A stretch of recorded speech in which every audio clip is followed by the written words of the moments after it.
I watched my daughter silence her 7-year-old at the dinner table last Thanksgiving. Not cruelly, not even loudly, just with the particular look and the particular tone that communicated, clearly and without words, that the child's excitement about something was too much for the moment, was more than the moment called for, and the child understood immediately and went quiet, and I sat across the table and felt something move through me that I did not have a name for until I was driving home that evening, and the name, when it arrived, was recognition. My name is Patricia. I'm 73 years old, and what I recognized at that dinner table was myself, the version of myself I had been for most of my children's childhoods. And what I want to tell you today is what it is like to watch the thing you most regret about how you raised your children being practiced, with the same unconscious thoroughness you once practiced it on the generation that came after them. I want to begin with the honesty that this story requires, which means beginning with what I actually did, and not with the softened version that the passage of time and the genuine love I had for my children can produce if I am not careful about the accuracy. I was not a cruel mother. I want to say that first, because the story I am about to tell could be received as a confession of cruelty, and it is not that. And the distinction matters both to the accuracy of the account and to the usefulness of it for the people who most need to hear it, which are the people who are doing what I did without understanding they are doing it, which is exactly what I was doing and exactly what my children are doing now. What I was a mother who managed. That is the most precise and honest word I have found for it across several years of looking for the right word. I managed my children the way a capable and conscientious person manages something that is important to them and that they want to go well, with attention and intention and a consistent orientation toward the outcome rather than the process, toward the children I wanted to produce rather than the children who were actually in front of me at any given moment. And the managing, practiced consistently across the years of their growing up, communicated something to them that I did not intend to communicate, but that was received clearly nonetheless, which was that who they were in the present moment was always slightly insufficient, always in the process of being shaped toward something better, and that the shaping was my primary relationship to them, rather than the simple and unconditional receiving of who they actually were. I grew up in a suburb of Chicago, the oldest of 4 children, in a household that was organized around the values of a certain kind of Midwestern family of the 1950s, 1960s, values that were not cold and were not unkind, but that had, at their center, a particular understanding of what parents were for, which was the production of capable and well-behaved and eventually successful children, the preparation of children for the world, rather than the simple accompaniment of children through their growing up, the shaping toward the outcome, rather than the presence in the process. My mother was a good woman who loved her children and who parented with the tools she had been given, which were the tools of her own formation, her own mother's management,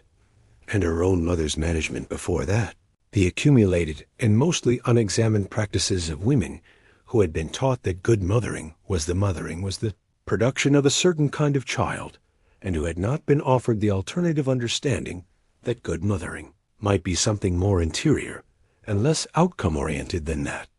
She was not withholding, my mother. She expressed her love consistently, and it was felt, but the love was always somehow adjacent to the management, rather than distinct from it. And the management produced in me, as it had presumably produced in her and in her mother before her, the understanding that the appropriate relationship between a parent and a child was the relationship of someone who is steering toward a destination and someone who is being steered. I carried this into my own parenting without examining it, which is the way that these things travel, not as deliberate choices, but as the unexamined water of the formation, the understanding of what parenting is that is so deeply installed that it does not present itself as an understanding at all, but simply as the way things are done. I had 3 children with my husband Gerald, who died in 2018 after 44 years of marriage that were genuinely good and also shaped, as most marriages are shaped, by the patterns both people brought to it from the formations they received before it. Our daughter Corinne was born in 1978, our son David in 1981, and our youngest, a son named James, in 1984, and I raised all three of them with the same managing orientation that my mother had brought to the raising of me. Not identically, and not without genuine warmth. There was real warmth, but with the consistent background communication that the children they were becoming mattered more than the children they currently were, and that the gap between the current and the becoming was my primary responsibility to address. I managed their emotions. That is the specific thing I want to account for, because the managing of emotions is the specific thing I watched my daughter do at the Thanksgiving table, and the specific thing that I have watched my son David do with his children, and that I have been sitting with for the last several years as the most costly and most regrettable of the patterns I passed on. When my children had strong feelings, when they were excited or frightened or angry or sad, with the full-bodied completeness that children bring to their emotional experience before the management begins, my consistent response was not to receive the feeling, but to manage it, to redirect or minimize or contextualize or otherwise shape the feeling towards something more moderate and more appropriate, something that fit the available space better than the full-bodied version did. I did this with genuine care and genuine intention. I want to say that clearly, because the doing of it was not indifferent or dismissive, was the behavior of a mother who believed, as she had been taught to believe, that part of her job was to help her children learn to manage their emotional responses, to develop what I would have called at the time self-regulation, and what I understand now was something more like self-suppression, the learned ability to make the interior smaller in the presence of others in order to fit the available space, and that the fitting was a skill rather than a cost, a capacity rather than a loss. It was a cost. I understand that now with the clarity of someone who has watched the cost compound into the next generation, has watched her daughter make her 7-year-old smaller at the dinner table with the same practiced and unconscious efficiency that I made my daughter smaller at dozens of dinner tables across her childhood. And I can see from the outside what I could not see from the inside, which is that the cost is not primarily to the child's behavior, which becomes very well managed, but to the child's relationship with their own interior, their own sense of whether their full emotional reality is acceptable, whether who they actually are when they are feeling things fully and without management is a person that the people who love them can receive and remain comfortable and present with. Corinne is 45 years old, and she is a good mother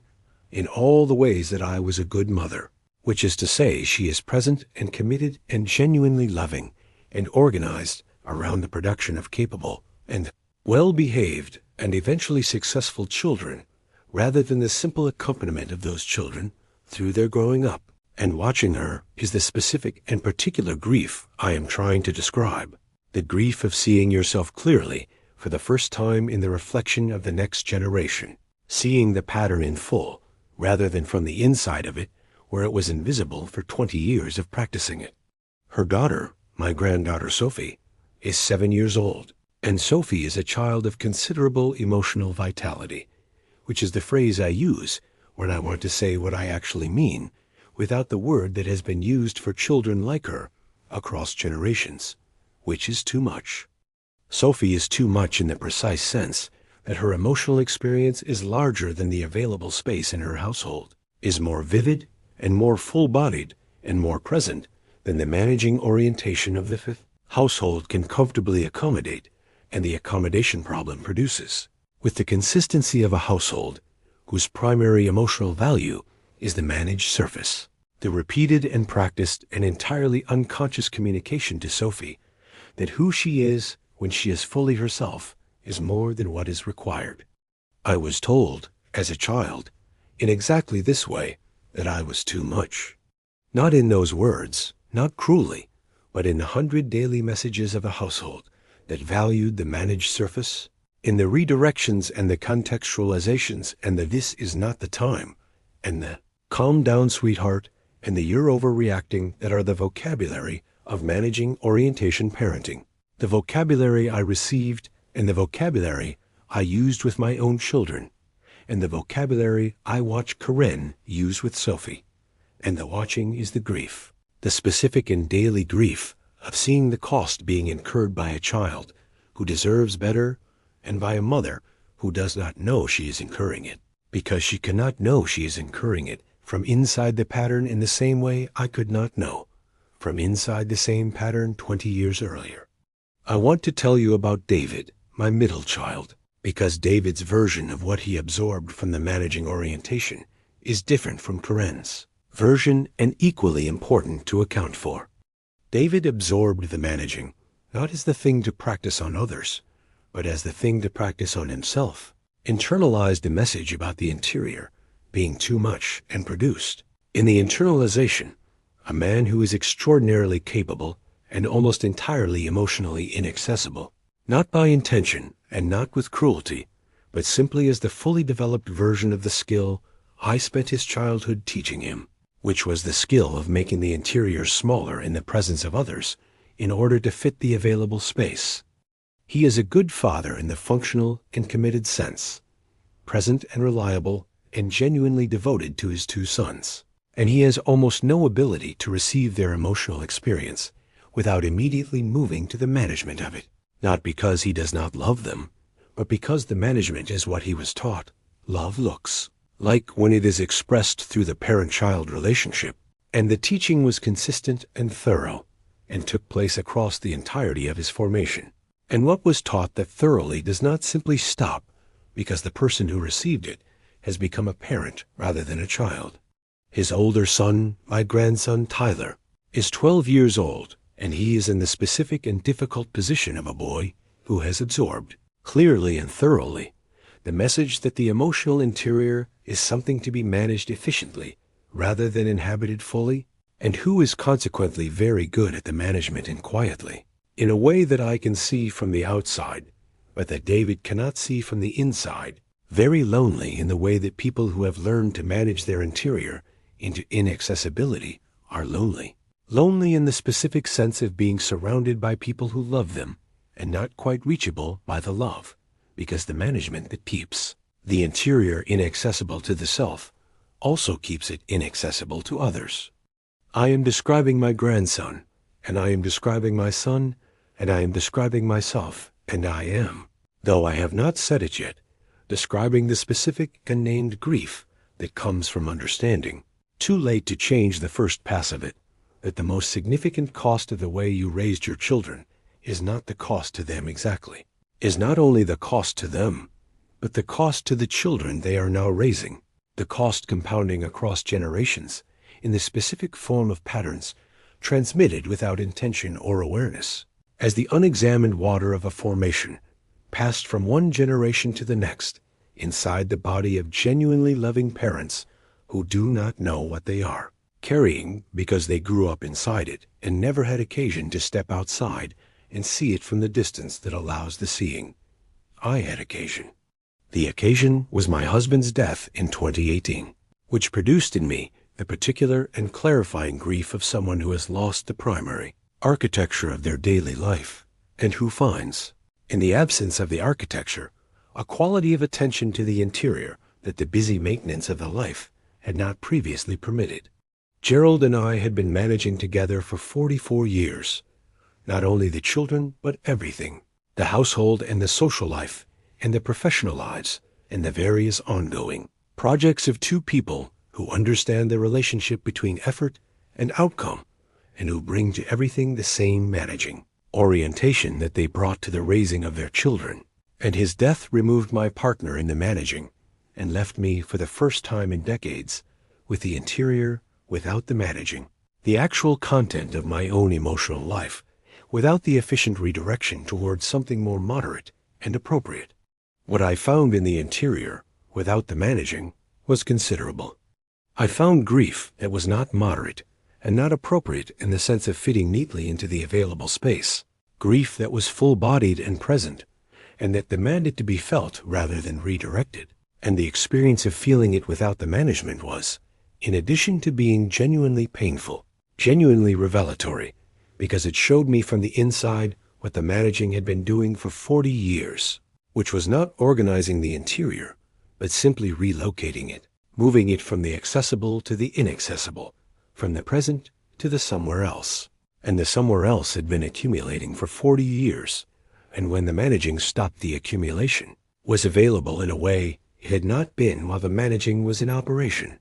I began therapy in 2019, the year after Gerald's death, because the accumulation was more than I was equipped to process alone. And the therapy was the first sustained experience of my interior life, being received without management, being heard and reflected without the redirection towards something more moderate, and the experience of it, which felt strange and exposing in the early weeks, and which gradually became the most genuine and most useful thing I had done for myself in many years, showed me what I had not been able to see from the inside of the pattern, which was the pattern itself, the full shape of it, where it had come from,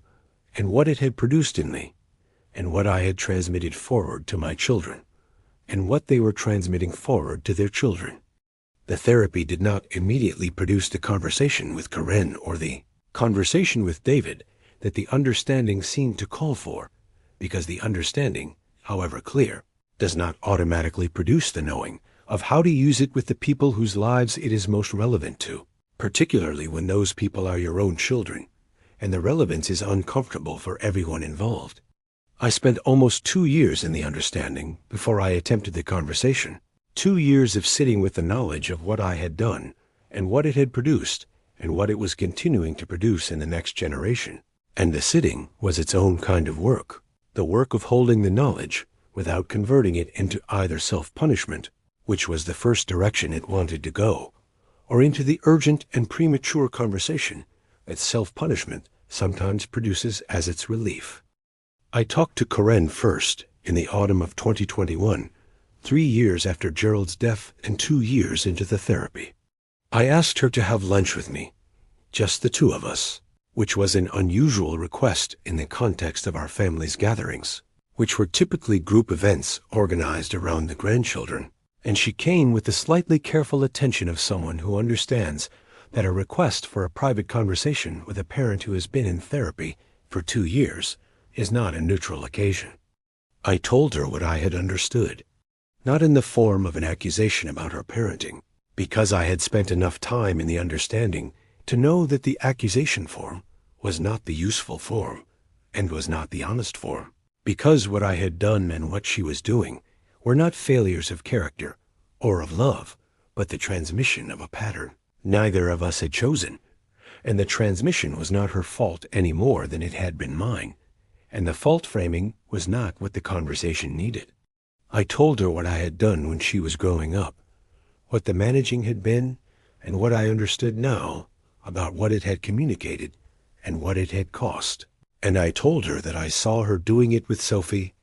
and that I was not telling her because I thought she was a bad mother. I was telling her because I knew she was a good mother, and because good mothers, in my experience, want to know the things they cannot see from the inside of the pattern when someone who can see them from the outside is willing to say so.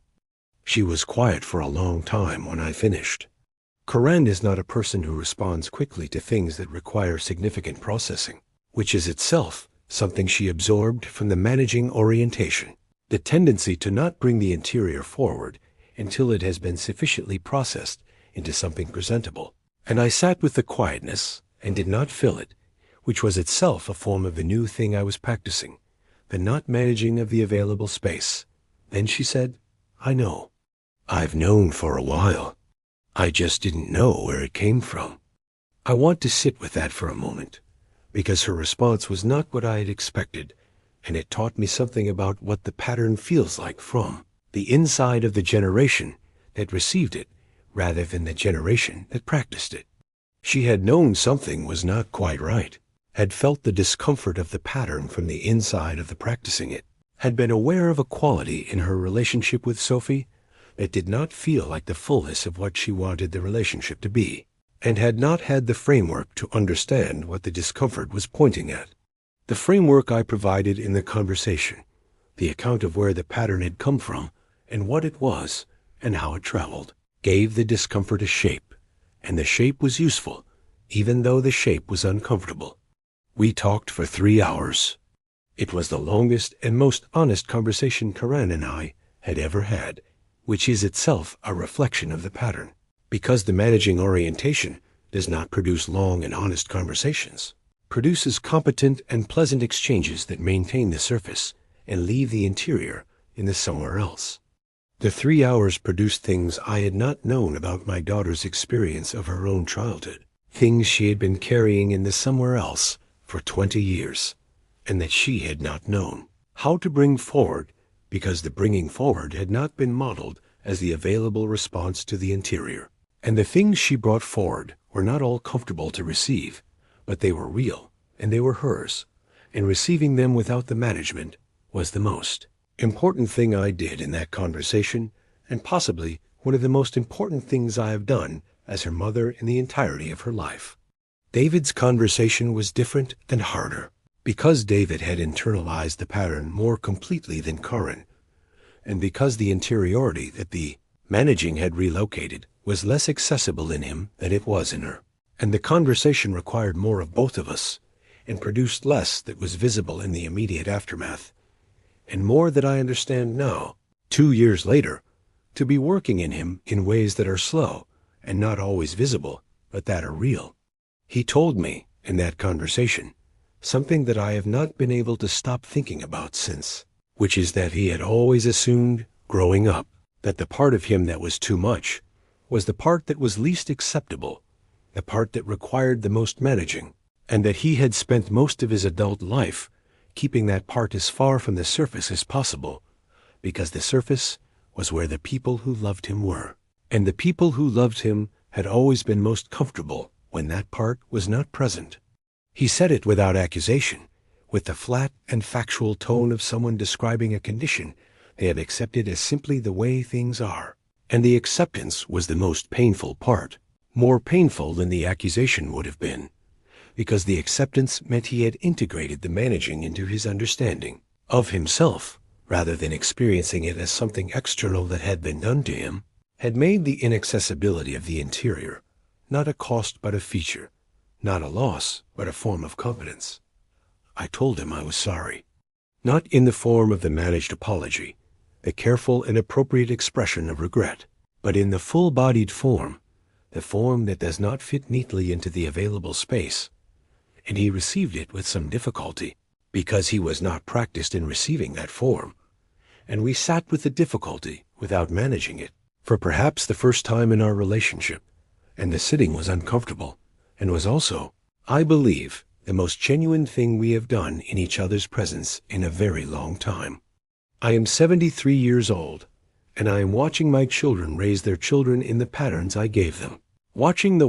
with the specific grief of someone who can see the full shape of the thing from the outside, and who cannot simply reverse the transmission that has already occurred, cannot go back into my children's childhoods and practice the not managing, cannot undo what was done before the understanding arrived to tell me it needed to be undone.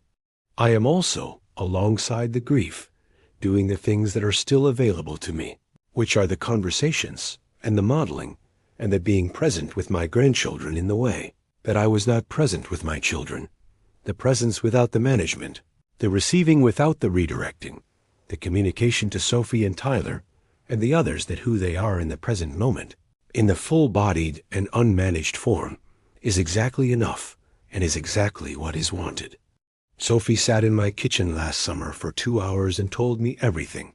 the full-bodied and unmanaged everything, the excitement and the fear and the injustice of a 7-year-old's world received and reflected without the anywhere else, without the redirection, without the calm down sweetheart that would have moved what she was bringing forward back to where she had brought it from. And at the end of 2 hours, she climbed into my lap in the way that 7-year-olds do when they have been fully received, and she was quiet for a while. And then she said, "Grandma, I like talking to you," in the particular tone of someone who has just had the experience of being known rather than managed, and who is noting the specific quality of that experience as different from the usual.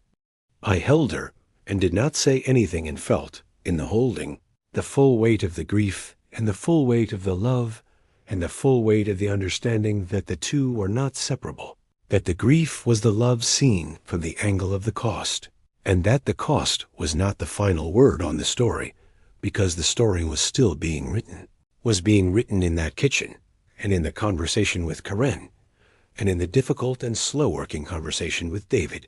and in every moment that I was able to be present with my grandchildren in the form that I was not consistently present with my children, the form that receives rather than manages, that accompanies rather than steers,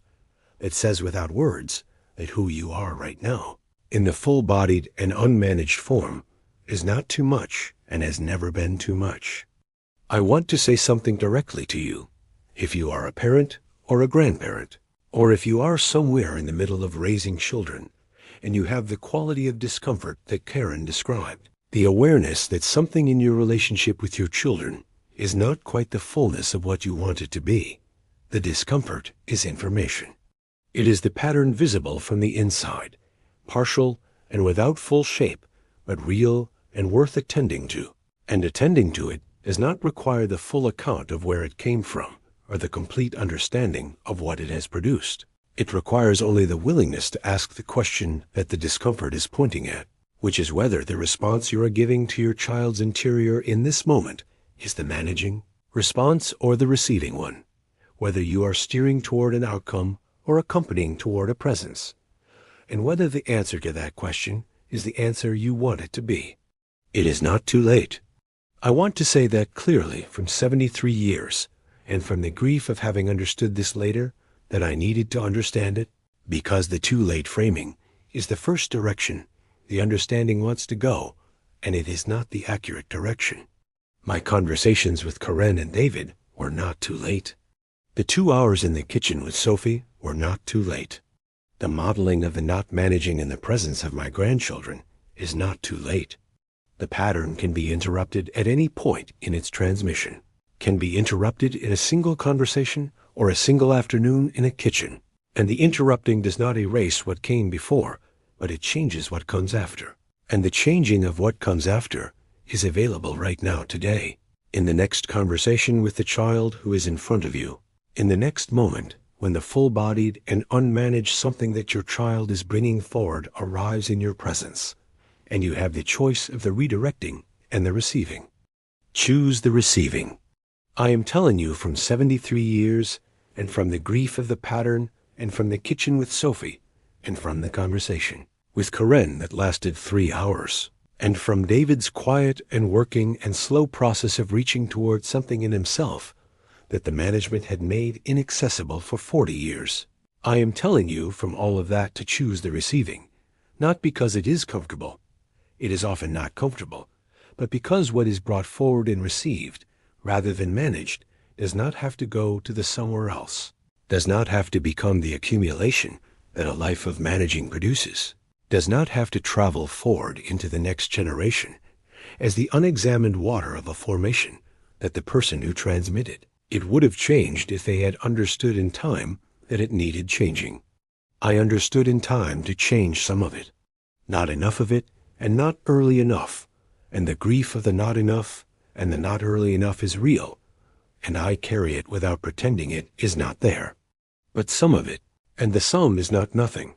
and Sophie in my kitchen for 2 hours in the summer, saying, "Grandma, I like talking to you," is not nothing. And David slow and working toward the interior that was made inaccessible is not nothing, and Karen aware of the pattern in trying, imperfectly,